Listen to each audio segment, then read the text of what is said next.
Welcome to another edition of Talking Ball with the Czar. I'm Emery Hunt, the Czar of the Playbook, on the campus at the College of Wooster with head football coach Frank Colaprete. Coach. Emery, how you doing? Appreciate you taking time, man. It's a beautiful campus out there. I was blown away, but I'm glad I was able to talk to you because I like how you guys play football. It's very impressive, aggressive on both ends, 60 minutes of pressure. Do you find that kids love playing that style, and how have you been able to develop that style of play? Yes, kids do like to play that style of football.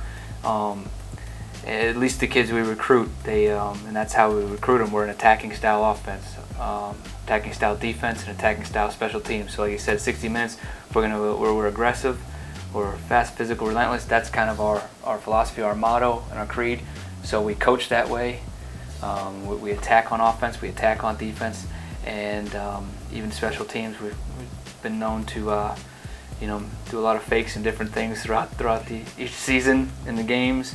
And how I came about that is I thought when I first was going to be a coordinator, and I kind of got here by being on the defensive side of the ball, is where I made my mark.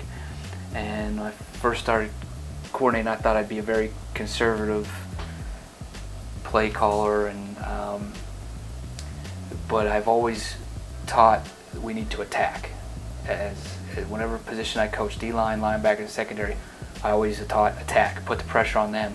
And then when I started calling plays, I ended up having a very aggressive mindset that way too, which was kind of funny. So when I finally got my first head coaching job, I brought an offense with me that we really liked. We got into it at Hopkins, and I said I want this philosophy on every phase of the game, all three phases. And so that's kind of how I did it.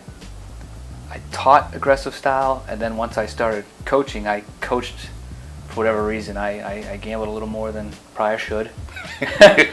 And that was my thing. And when we did that offensively at Hopkins too, when I first got there, when I first started coaching a while ago, everybody was the two backs, the pro style offense, and control the ball and play good defense and win games. And then as college football, has evolved in this past 10 years probably, right? We just, everybody's the one back spread around, and one Hopkins, we got that, and we had that mindset, and we went that up tempo, no huddle, fast ball. I was like, man, all right. So now we do that here as well. So that's kind of where I got that from and how we did it. And yes, kids love to be recruited and play in that attacking kind of situation. Because I know watching you guys, and I'm an offensive player, and I'm thinking like, man, I would hate to play against that defense because it seems like there's no room. It seems like everywhere you go, there's at least 3 guys there. And it's constantly. It's like you guys out there with 25 people on the field. So have coaches come up to you after the game, it's like, hey man, you guys play a really good brand of football? No. They don't ever want to give another guy credit. No, but it's funny you say that. My first coordinator I hired here, he played against me. And then when he first got into coaching, he coached against us in that same conference. And so I asked when I got the head job here, it was my first call because he was an incredible player. And then our first practice, he goes, I forgot how it felt. You guys have guys zipping around everywhere, and just look pictures like you said, there's bodies everywhere. And I'm like, wow, really? He's like, yeah. I'm like, cool. Yeah, you don't really hear it from too many people, but I'm glad that's kind of the feeling you get when you watch us. I think you're one of the best defensive coaches in college football, regardless of division. And the cool part about it is that you hear a lot of people talk turnovers, but you actually are getting the job done in that area. It's not just talk. Guys are turning the ball over. Everywhere you've been, your defense have done a great job of taking the ball away. So how have you been able to turn talk into action on the field? I'm humbled. Thank you so much. I truly appreciate it. We've had some good numbers where I've been getting the ball back. I think it's a mindset. It is a mindset, and it's a belief, and it's an understanding of what the schemes are, where your strengths and where your weaknesses are. Our players do a great job. Our coaches do a great job of getting the knowledge to our players, and our players do a great job of understanding situations and being playmakers. We've done a great job of, wherever we've been, recruiting playmakers. They may not be the biggest, they may not be the fastest, but the kids recruited in high school make plays. And when they come to college, they make plays. And so we want offensive guys on defense, guys who can get the ball back. And honestly, Emory, I believe it is a mindset. When you come here with that attacking mindset, and when we recruit you, we're going to get after you. That gives us a lot of opportunities to get our hands on the ball. We play with that relentless effort, and early on in practice, if they're not running to the ball and doing those things, we kick them off the field so they lose reps. Guys don't want to lose reps, you know what I mean? So it's now kind of ingrained in us and instilled on us. This is what we do. A lot of people think in terms of maybe that's being too aggressive and you're going to leave yourself open for big plays and you're going to get gashed or what have you, but scared money don't make none, right? Exactly. Beautifully put. And that's our MO and that's our philosophy. Let's go put the pressure on them, and let's not sit back and wait for things to happen. Let's go make things happen. And I guess that's part of me, so it becomes part of them. And they've done a great job of just understanding schemes and doing that, getting after it, making plays. Wooster has a great tradition here as far as football is concerned, and one thing that's huge is that teams can look back to the tradition and help them in the present. So how have you gotten these guys to take what they've seen prior to them being here and use that in the present? How important is tradition to you and also to get it to these guys? Emory, that was a huge factor for me when I was looking at head coaching jobs. I was privileged enough to play for some great programs, some great teams. So I was able to interview some places, and I wanted to go to a good academic school. I really did. But what was important to me is if they had that tradition and history of winning. Because you don't want to go to a place that they've never won and they don't care about football. So when this opened up, I knew of the history because I was originally from Ohio, but then doing more research, just the things I found out, the other traditions that go along with the history here are amazing. And like you said, Worcester's always had a winning, proud tradition, and that was really important to me because I knew that people here cared, community cared, the administration cared, and you can win when people care. And then finding out that we are the Fighting Scots, we line the hill, and bagpipers. We actually have 6 bagpipers every year, and they lead us onto the field before the game. We have our fight song that we put our helmets up and we sing, and there's so many unique things here that, and then the band kicks in with our fight song, and then we're pounding our helmets up, and so it's pretty awesome. And I believe in embracing traditions. So when we were recruiting guys, we let them know of our traditions, and we show them our traditions, and then our guys talk about our traditions. So the first thing we do when the incoming freshman class gets here is they need to write. I ask them to pull out a sheet of paper and write our fight song. They need to know it. So we kind of do things throughout the season, throughout preseason, to make sure that they are aware. Because sometimes recruiting, you're going to so many places, so many things going on. So as soon as they get here, we kind of remind them of our traditions, and we kind of instill our traditions here. And the alumni here is such a strong networking.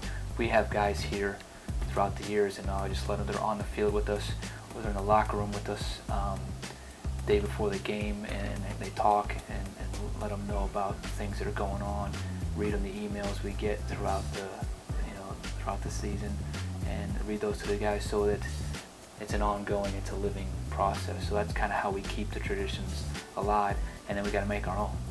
What is it you would say you love about the game of football? It's so much you can choose from, but it's a lot of different things. It means a lot of different things to a lot of people. But what would you say you love the most about it?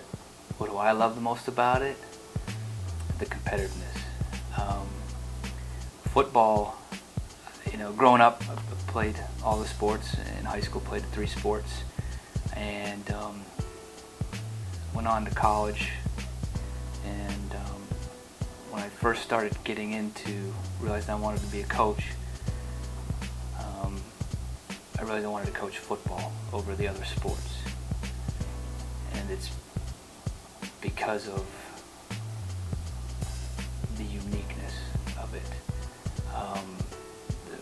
All sports are great. I love them all, but football's different. And what I love about it is the strategy. So, they say that, those that, can no longer play coach. That's kind of what happened to me as well. When you look at the sports you could coach, I chose football because of the uniqueness of the game, the the collaborative nature of what we are, what we become with our teammates. It's different, and the strategies involved. As a player, and especially as a coach, you can look at some things, and it's a very unique game that it is like a chess match, and that's what really energizes me every week, every year. There's new players, and football, just going out there on a field, on the gridiron, and it's will versus will. It's not always the biggest, strongest, fastest guy wins in our game, and so that's what I love. It's you do have a chance to impose your will. So that's probably after getting a roundabout to your question, you get to impose your will as a player, and even as a coach, you kind of get to impose your strategies and attitudes and philosophies and see it play out. It's pretty cool. When you mentioned it's a chess match, Yeah. which is a thinking man's part of the game, Yeah. what would you say football taught you? Oh, it taught you to think a step or two in advance. Definitely, as a young man, we just jump into things. So it's taught me you can't just jump into things in life. You gotta, especially now I have kids.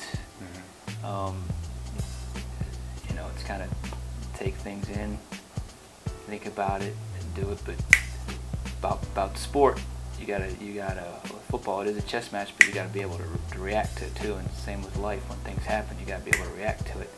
So you gotta be able to think and react quickly. And that's kind of what football taught me, is how to think on my feet.